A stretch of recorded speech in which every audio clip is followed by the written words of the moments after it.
भैया बोला जय जवान जय किसान जय विज्ञान। देखा अचलू भैया हमन के बैठकी में एकदम समय से जुट गईली जा और बिल्कुल। बैठकी में जौन भी अपन भैया बहन लोगन जुटल हवन ना हम्म। उनके मन में देखा ये जिज्ञासा हमेशा बनल रहेला कि आज के बैठकी में कौन कौन चीज शामिल बा और का मतलब बात बतियावल जाई। बिल्कुल। और देखा बता सब है आज शनिवार का दिन हो गया। हाँ। और आज किसान भैया लोग विशेषज्ञ भैया लोग से टेलीफोन के माध्यम से अपने समस्या के बारे में पूछलन और बिल्कुल। विशेषज्ञ भैया लोग जन बा उनके समस्या का निदान भी बतावेलन। साथे साथ देखा किसान भैया लोग वीरेंद्र कुमार और संघाती लोगन का गावल एगो कहरवा के माध्यम से मनफेर भी करियन। चलो भैया देखे आप तो बड़ा बढ़िया तरीका से रूपरेखा तैयार करके आप अरे सीख लो तो आप से है। नहीं भैया देखा ये तो एक दूसरे से सीखल जाला। और देखें आजकल जो हमनी देखिला जाना कि आज के समय में अपने जनपद में किसान भैया बहन लोग किसान उत्पादन संगठन यानी कि FPO के जो के काफी फायदा उठावत हवन। बिल्कुल। और देखा FPO के माध्यम से किसान भैया लोग एकजुट होकर के बीज हो चाहे खाद हो और दवाई वो सस्ता दर पर खरीद पावत हवन। और देखा साथ ही जौन बा उपज का सही दाम भी मिल जाला उनके। ऐसे देखा किसानन के आमदनी में बढ़ोतरी भी हो रहल बा। बिल्कुल भैया दूसरे ओर देखा कृषि विज्ञान केंद्र समय समय पर नई तकनीक उन्नत बीज और खेती के आधुनिक तरीका की जानकारी देके किसान भैया बहन लोगन के जागरूक भी करत हवन। और देखा यही से किसान भैया जब जागरूक हो जालन तो वैज्ञानिक तरीका अपना करके जन बा अपन खेती के बेहतर परिणाम देत हवन। और आज के दौर में नाचलू भैया देखा खेती में जौन बा कृषि यंत्र का इस्तेमाल जरूरी हो गल बा। जैसे कि ट्रैक्टर है, रोटावेटर है, थ्रेसर है, रीपर है, जैसे देखा ये सब मशीन के उपयोग कैला से ना किसान भैया लोगन के मेहनत कम हो जाला और समय के भी बचत हो जाला। और देखा पहले जौन काम कई दिन में पूरा होत रहे वह अब देखा कुछ घंटा में हो जाता पूरा हो जाला। ऐसे देखा कि खेती का लागत घट जाला और उत्पादन भी बढ़ेला। बिल्कुल बिल्कुल। देखा कृषि यंत्रन का जो इस्तेमाल होला बता सब है ना वो खेत के जुताई में बुआई और कटाई के समय तक पूरा हो जाला। और देखा जवन फसल का गुणवत्ता बढ़ावे में जन बा मदद भी करेला। बिल्कुल। साथे देखे मजदूरी में भी देखा कमी के जो समस्या होला भैया वो दूर हो जाला। और सरकार भी किसानन बदे यंत्र खरीद खातिर जौन बा की सब्सिडी दे करके उनके प्रोत्साहित भी करत बा। बिल्कुल सही बात बा। और देखा अगर किसान भाई बहन लोग सही तरीका से कृषि यंत्रन का उपयोग करियन तो ऊ जन बा अपन खेती के और लाभदायक बना सकेलन। ऐसे न सिर्फ आमदनी बढ़ी बल्कि जन बा खेत का काम भी आसान और आधुनिक बन जाए। और का बिल्कुल सच कहा तो अचलू भैया। और देखा हम लोगन बात कही तो हमेशा करत रहे शुरुआते में जब बैठीला हम लोगन तो बाकी देखा आज है शनिचर के दिन और होला हेलो किसानवाड़ी के माध्यम से किसान भैया लोग विशेषज्ञ भैया जन हुआ की उनसे जुड़ करके कृषि विभाग जौन विशेषज्ञ हवन कृषि विभाग मिर्जापुर के मृदा वैज्ञानिक डॉक्टर पंकज कुमार मिश्र भैया। और देखे पंकज कुमार मिश्र भैया तो टेलीफोन के माध्यम से हो चाहे अपने बैठकी के माध्यम से हो इतना बढ़िया तरीका से जुड़ करके अपने भैया लोगन का समस्या का समाधान करेला पूछ करके उनसे। और देखें आज मुनई भैया डॉक्टर भैया से गर्मी में गहरी जुताई के फायदे के बारे में ए विषय पर चर्चा भी करिहन और हमन के जो किसान भैया बहन लोगन के बातचीत रही उनके समस्या का समाधान करिहन। तो बात बतकई के बैठकी के अन्य लोगन के भी सुन लेवल जाए कि नहीं। बिल्कुल बिल्कुल हम एकदम चुप हो जाए और शुरू हो जाए। बिल्कुल। किसान भाई लोग देखें आज शनिवार का दिन है और आज हम लोगन अपने किसानवाड़ी कार्यक्रम में हेलो किसान कार्यक्रम लेकर आइला।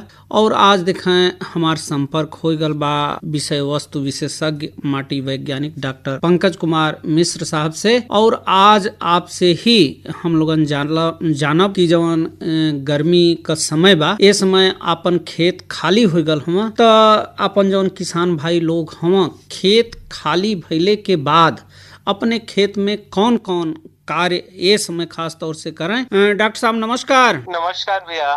डॉक्टर साहब देखें आज हम लोगन अपने हेलो किसान कार्यक्रम में जुट गल है और अपन किसान भाई लोग भी एकदम सावधान हो गल हुआ बातचीत सुनी है। तो ये बतावें कि जौन किसान भाई लोगन का ये समय खेत खाली हो गल बा देखें अपने जनपद सोनभद्र में खास तौर से मिर्च के खेती होला है, टमाटर की खेती होला है, धान का भी आगे आवे वाले समय में खरीफ में खेती होला है। एकरे साथे साथे जायद में उर्द मूंग तिल का भी खेती अपन किसान भैया लोग कैले हुआ, साग सब्जी का खेती कैले हुआ। तो ये समय गर्मी में खास तौर से जौन खेत खाली बा उनमें का करें अपन किसान भाई लोग।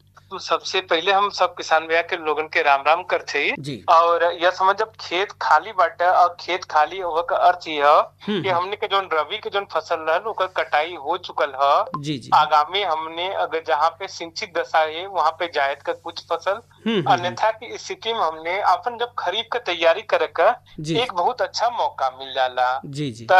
यह समय चूंकि जब हमने खेती बाड़ी से जुड़ल रही और हमेशा अपने खेत में हमने उर्वरक का प्रयोग करत रह जाइला, तो ये एक बहुत अच्छा समय है कि यह समय हमने का फसल का कटाई हो चुकल है। तो सर्वप्रथम अगर यह समय अपने मिट्टी का नमूना लेके अपने जो भी निकट का जो भूमि परीक्षण प्रयोगशाला हो वहाँ पे किसान भैया अपन मिट्टी का नमूना दे दें, जिससे उनके खेत के मिट्टी के जांच हो जाए। ये सबसे पहला काम कर ले। जी जी। दूसरा काम ही बाटे कि जब हम लोगन का खरीफ का समय आवला उसी समय हमने का वर्षा काल भी होला। और वर्षा काल में अगर हमने खेत अच्छे से तैयारी कर ले चाहिए तो हमने मिट्टी में जल धारण की क्षमता बढ़ा सकीला। जी जी। तो यहाँ हमारे कहा का आशय ये है कि गर्मी में का अपन अप्रैल से जून लास्ट के बीच में हमारा तो मानव ये है कि हम किसान भैया लोग अब लगभग अप्रैल अपन खत्म हो गल बटे, अपन 10 मई से अब 15 जून के बीच में एक दनिया मिट्टी का कोनो भी ओल्ड बोल्ड से या जो मिट्टी पलट वाला जो होला उसे खेत का मिट्टी का जुताई कराए दें। डॉक्टर साहब एक फोन आई गल बा। Hello hello. हाँ भैया, आपका हेलो किसान कार्यक्रम में स्वागत बा। आप कहाँ से बोलत हो? अपन नाम बताओ। मेरा नाम आशीर्वाद तिवारी है, मैं ग्राम लखुरवा पोस्ट धरनीपुर से बोल रहा हूँ। जी देखें, आज हम लोगों के बीच में डॉक्टर पंकज कुमार मिश्र साहब हुआ जो उनकी माटी का वैज्ञानिक हुआ। डॉक्टर साहब से अपन प्रश्न करें। हाँ सर, मेरा प्रश्न है कि गर्मी में खेत की जुताई करने से क्या क्या फायदा होता है? देखिए, आपका बहुत ही उत्तम प्रश्न आया। अभी हम लोग इसी पे चर्चा ही कर रहे थे। गर्मी में गहरी जुताई करने से सबसे पहले ये होता है कि जो हमारे मिट्टी अंदर में जो केशिका नली होती है, कैपिलरी ट्यूब, जिससे हमारे जो पानी का जो होता है मिट्टी के अंदर में जो नमी होता है, नमी का जो ह्रास होता है वो रुक जाता है। क्योंकि कैपिलरी ट्यूब जो है वो हमारे मिट्टी ये जब गहरी जुताई करते हैं तो वो ब्रेक हो जाता है, वो टूट जाता है। पहला लाभ ये होता है। दूसरा लाभ ये होता है, जैसे हमारा आप लोग देखे होंगे दूब ग्रास होगा या जो हमारा ये होता है जो मोथा होता है, दो अपने खेत में घास बहुत प्रचंड होते हैं और उसको उसमें अगर विजयी होना है उसके लिए तो गर्मी में गहरी जुताई नितांत आवश्यक है। इसमें क्या होता है कि जो हमारा जो इसका जो वो होता है आपका जड़ होता है, जो जड़ जब ऊपर में जाते तो गर्मी के समय में आप जब तापक्रम देखते हैं लगभग सोनभद्र में आपका 45 डिग्री तक चला जाता है। और इतनी भीषण गर्मी में क्या होगा, वो सूख जाएगा और सूखने के बाद में वो विनाश जब हो जाएगा उसका, तो हमारा जो ये खरपतवार है वो खरपतवार कम होगा। और तीसरा ये होता है कि जो मिट्टी जनित जो रोग है, वो मिट्टी जनित जो रोग खासकर जो हमारे जो कीड़े लगते हैं उनके जो अंडे होते हैं या प्यूपा जो होता है जो मिट्टी में देते हैं, तो क्या होता है जब ये नीचे से जब ऊपर में आते हैं तो ये इतनी तेज तापक्रम में जल के समाप्त हो जाते हैं, या इसको बोले कि वो सूख के मर जाते हैं, जिससे उनकी जो जनसंख्या होती है वो नियंत्रित हो जाती है। और जो महत्वपूर्ण चीज होता है, जब मिट्टी की जब जुताई करते हैं तो जब वर्षा काल में जो पहली जो बारिश होती है जिसमें हमारा नाइट्रोजन की प्रचुर मात्रा होती है वो मिट्टी धारण करती है, तो कहीं ना कहीं पे हम लोग अपनी मिट्टी की उर्वरता स्तर भी बढ़ाते हैं। तो हमारा यही आप लोगों से सुझाव है कि आप लोग गर्मी में एक बार किसी भी मिट्टी पलट हल से अपने जो मिट्टी है कम से कम 10 से 12 इंच की जो मिट्टी है ऊपर से नीचे और नीचे से ऊपर करवा दीजिए। जैसे जो उसमें हमने बताया, हमारे चाहे खरपतवार हो, चाहे हमारे कीट पतंगे हो, चाहे जो हमारा जो फफूंद ऐसे होते हैं जो हाई टेम्परेचर पे जो विनाश हो जाते हैं, तो उससे क्या होगा, हमारे मिट्टी के लिए जो स्वास्थ्य है वो उत्तम रहेगा और साथ ही साथ जल धारण की क्षमता भी बढ़ेगी। बिल्कुल। देखें आशीर्वाद तिवारी आज आप अपने हेलो किसान वाणी कार्यक्रम में फोन कैलन, एकरे बदे आपके बहुत बहुत धन्यवाद। डॉक्टर साहब देखें जौन अपन किसान भाई लोग हवा ये समय खास तौर से अपन तैयारी में लग गल हवा, गर्मी का जोताई करे बदे। तो सबसे पहले हम डॉक्टर साहब आपसे ये जानल चाहब कि गर्मी का जोताई जौन अपन किसान भाई लोग करवावल चाहत हुआ तो वो कौने चीज से कराएं? आपका जो मिट्टी पलट आवला, मोल्ड वोल्ड प्लाऊ आवला, जी जी जी। ओसे कराओ तो उससे कहूँ कि आपका जो एक बड़ा वाला जो ढोका टाइप जो होला वो तरह से जब ब्रेक डाउन हुई तो ऐसे आपको बहुत फायदा मिले। जी जी। मिट्टी पलट वाले हल से आप लोग को कराओ गर्मी तो गर्मी जोताई। डॉक्टर साहब जौन अपन किसान भाई लोग मिट्टी पलट हल से अपने खेत का मट्टी मने पलटवा देत हुआ, गहरी जुताई करा देत हुआ, तो गहरी जुताई करौले से पहले और करौले के बाद कौने कौने बात का वो प्रमुख रूप से ध्यान रखें?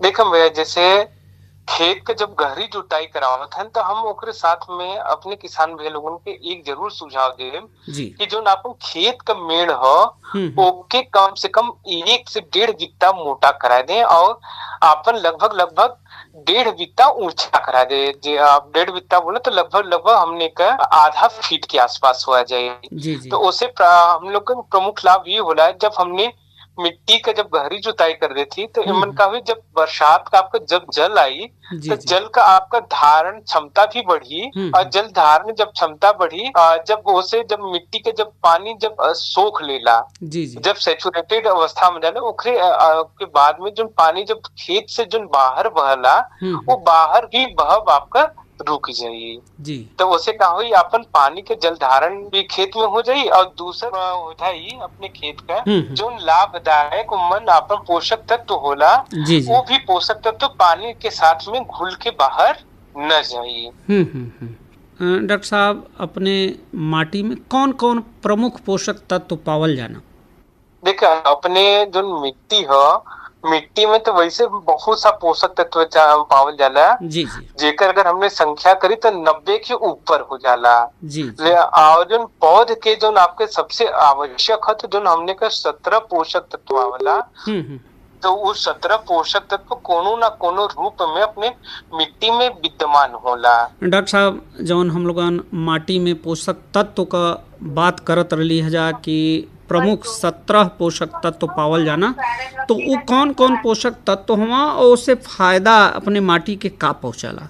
देखें जो हमने जो पोषक तत्व की बात करे है उमन आपके जो 17 पोषक तत्व होला जी, तो उमन होला अपन carbon, hydrogen, oxygen, nitrogen, phosphorus, potash, calcium, magnesium, sulphur, copper, iron, manganese, zinc, boron, chlorine और निकिल मिलला जी जी। और एक और पोषक तत्व जुड़ी गल है जेके हमने बोलीला मॉलिब्डेनम बोलीला। तो ये जो हमने का पोषक तत्व ही मन सबसे पहले का जो शुरुआत का 3 बोले आपका कार्बन, हाइड्रोजन और ऑक्सीजन ऐसे मिलके जो होला कोनो भी पौध का संरचना तैयार होला, ये आपका मूलभूत तरीका है। और ओकरे बाद में जो नाइट्रोजन, फास्फोरस, पोटास आवला ऐसे आपका अमीनो एसिड बनम और जो पोटेशियम रहला ओके आप पौध के अपन प्रतिरोधक क्षमता प्रदान करब। आप कैल्शियम आवला तो कैल्शियम का काम आवला आपका सेल वाल बनम। ऐसे जो अलग अलग पोषक तत्व हो हर का कोनो ना कोनो एक रोल आला पौधा में, चाहे आपका क्लोरोफिल के निर्माण में हो, चाहे ओके अंदर में आपका मेटाबॉलिक एक्टिविटी में हो, चाहे ओकर फूल बनाओ हो, तो अलग अलग जैसे बोरान हो आपको फूल बनाओ का। डॉक्टर साहब एक फोन आए गल बा। हेलो। हाँ हेलो। हाँ भैया अपन नाम बताओ, आप कहाँ से बोलत हो? हाँ सर, हमारा नाम कृष्णानंद है, हम कन्नड़ से बोल रहे हैं। कृष्णानंद भैया आपका अपने हेलो किसान कार्यक्रम में बहुत बहुत स्वागत बा। देखें आज हम लोगन के साथ डॉक्टर पंकज कुमार मिश्र साहब जुड़ल हवा जो उनकी माटी का विशेषज्ञ हवा। आप अपन प्रश्न करें डॉक्टर साहब से। जी नमस्ते। सर कह रहे हैं कि गर्मी में किस चीज से जुताई हम लोग किया जाए कि गहरी जुताई हो? आपका मिट्टी पलट हल आता है जिसको मोल्ड बोल्ड बोलते हैं, उस वाले आप खेत में आप जाएंगे किसी जो भी आपका जो ट्रैक्टर रखा वगैरह होगा तो उसमें आपका मिट्टी पलट वाले जो भी हल हो, जैसे चाहे आपका मोल्ड बोल्ड हो या चिजलर हो, इस तरह से आप अपने खेत की गहरी जुताई करा दीजिए जी। और उससे फायदा ये होगा आपका सबसे पहले खेत में नमी बरकरार रहेगी, दूसरा आपका जो भी खरपतवार है खेत में वो उसका विनाश हो जाएगा, जो आपका जो कीड़ा मकोड़ा है, जो जमीन के अंदर में जो कीट पतंगे हैं वो आपके नष्ट हो जाएंगे। जो बारिश की जो पहली जो बारिश होती है वर्षा, उसमें नाइट्रोजन का मात्रा अधिक होता है जो अपने खेत में आएगा तो खेत की उर्वरता स्तर बढ़ती है, उससे फसल अच्छी होगी। हाँ, उससे भैया फसल अच्छी होगी, क्योंकि जब आप खेत की जब जुताई कराएंगे तो उसमें क्या होता है, आपका रंध्रा अवकाश वगैरह जो होता है वो बढ़ता है। जब पोरो स्पेस जब बढ़ेगा तो हमारे जो पौध का ये जो है जड़ की विकास अच्छी होगी।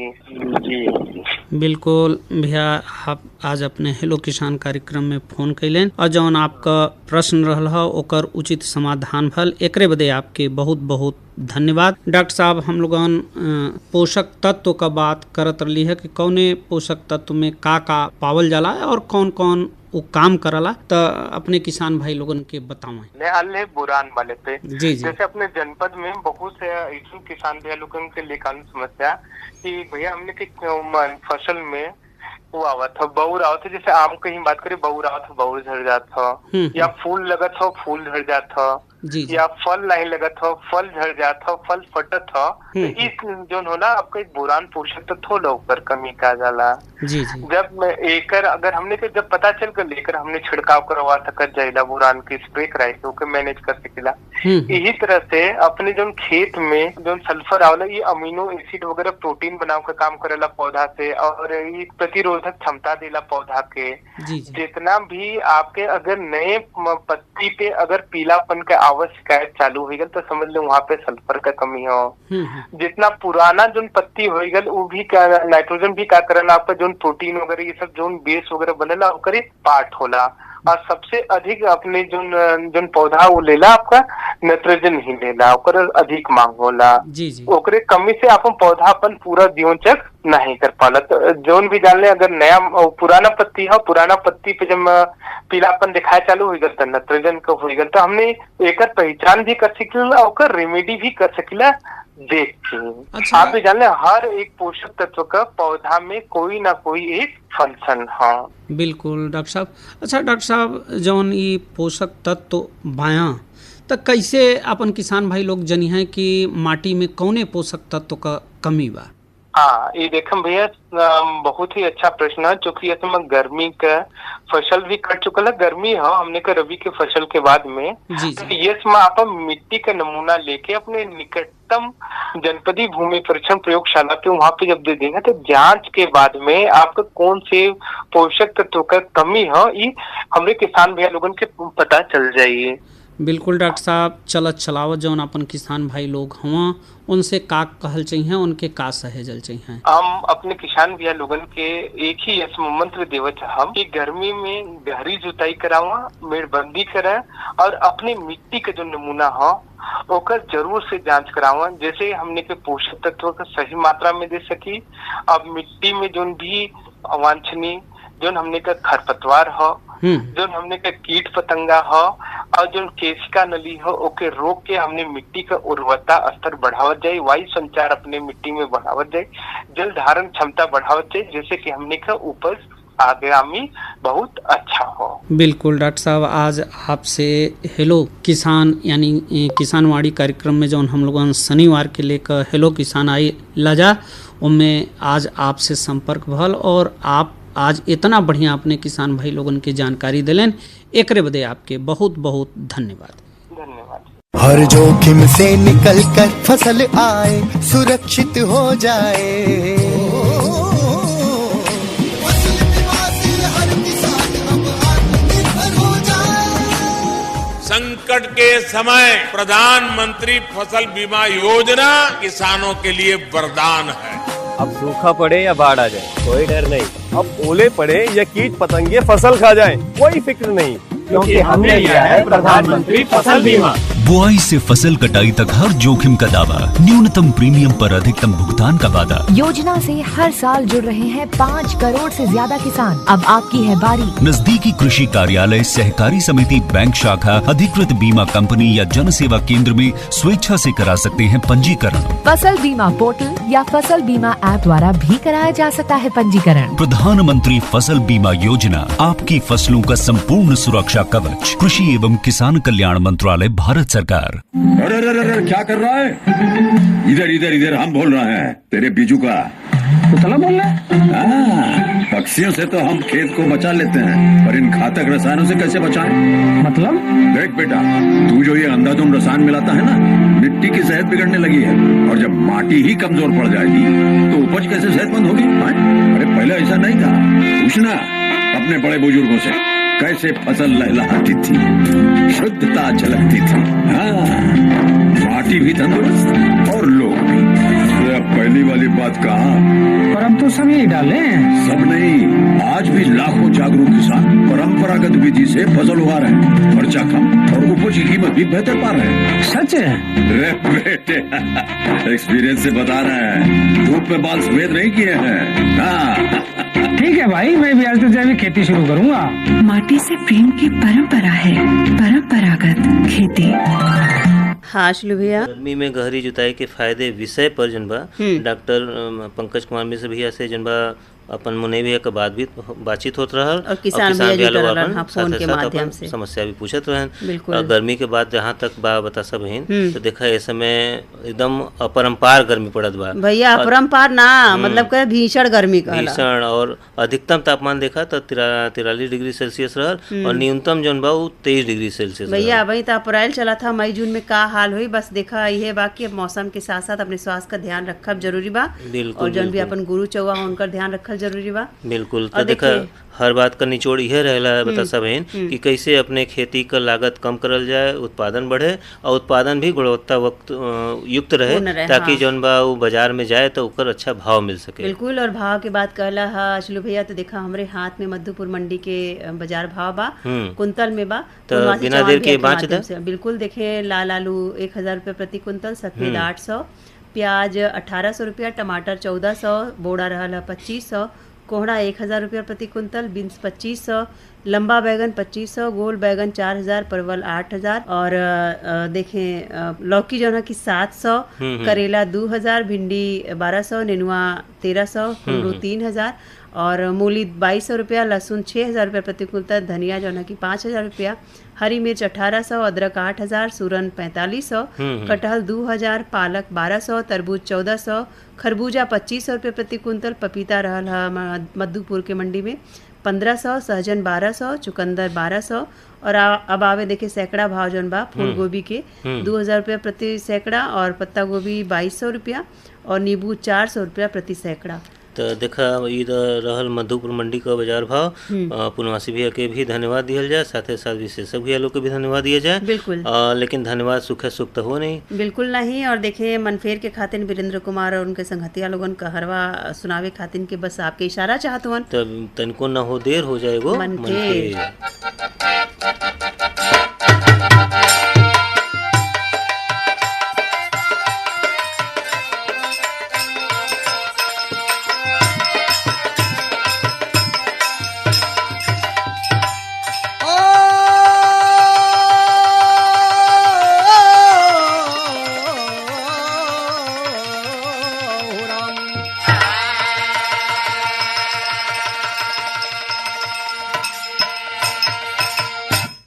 किसान बिराना हो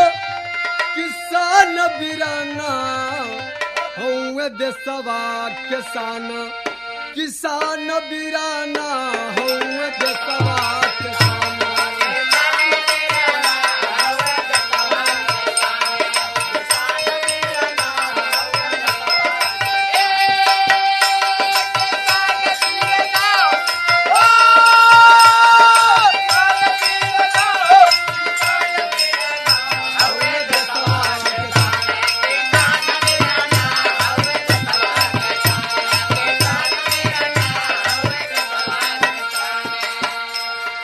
इन्हीं पे नाज कर सगरो जहनवा,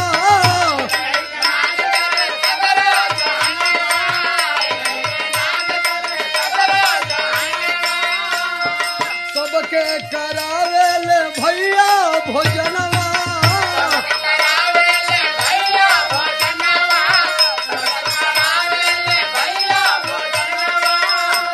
अरे महानबीर ना हो, महानबीर ना हो देशवा के शान, किसान बीरना।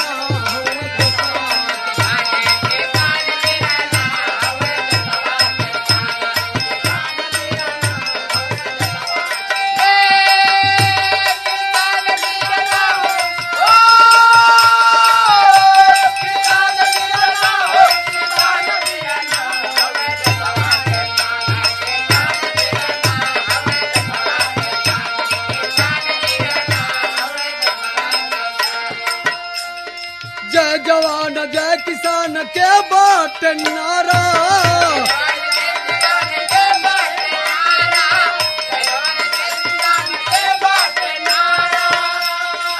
नहीं पे बाटे ई जगऊ जियारा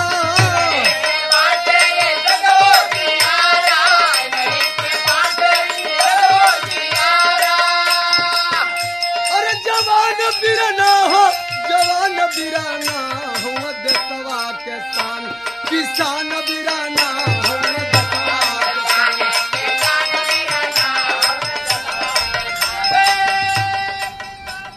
तो अशलू भैया हाँ बता चलो। देखे वीरेंद्र कुमार उनके संगतिया लोगन का मन फेर हम लोगन सुनत ही जा और देखे मन फेर तो सुनने से थोड़ा सा मन फरहर हो जाला। बिल्कुल बिल्कुल। और लेकिन आगे भी हम लोगन के काम करे के बा भाई मन खाली मन फेर मन फरहर के खातिर हो रही ना कि भैया बस वही में मन रमौले रहल जाए। फरहर होए के मतलब ई बा कि देखा आगे जौन ऊर्जा हो जाला शरीर में। हाँ जरूरी चीज बा उहो थोड़ा सा जान लेवे के चाहिए। बिल्कुल। कि देखा अपने खेते में जौन भी अब जैसन फसल अवशेष पड़ल बा या पलवार प्रबंधन की बात अगर करल जाए तो पलवार प्रबंधन करे में जौन भी फसल के इस पे मतलब जगह देवे के बा तो में पलवार प्रबंधन करके जौन बा ओके उपयोग करल जा सकेला। बिल्कुल बिल्कुल और भैया। देखा किसान भैया लोग जब हमन के बाद मिलियन अभी अगले सोमवार के तो वो दिन जौन बा मृदा परीक्षण और उर्वरक प्रबंधन पे बात हुई।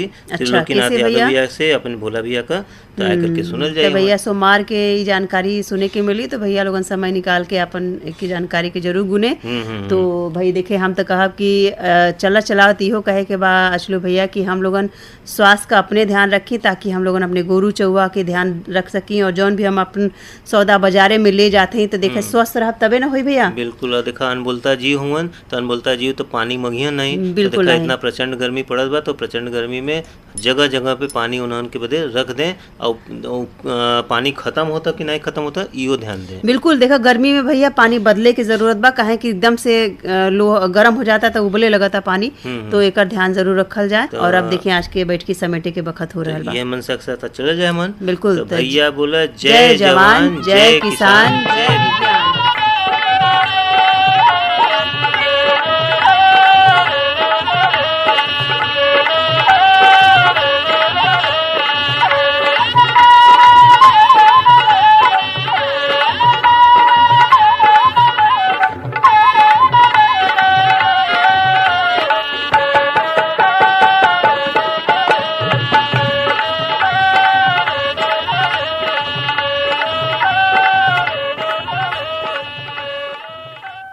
इस कार्यक्रम के प्रायोजक थे कृषि मंत्रालय भारत सरकार।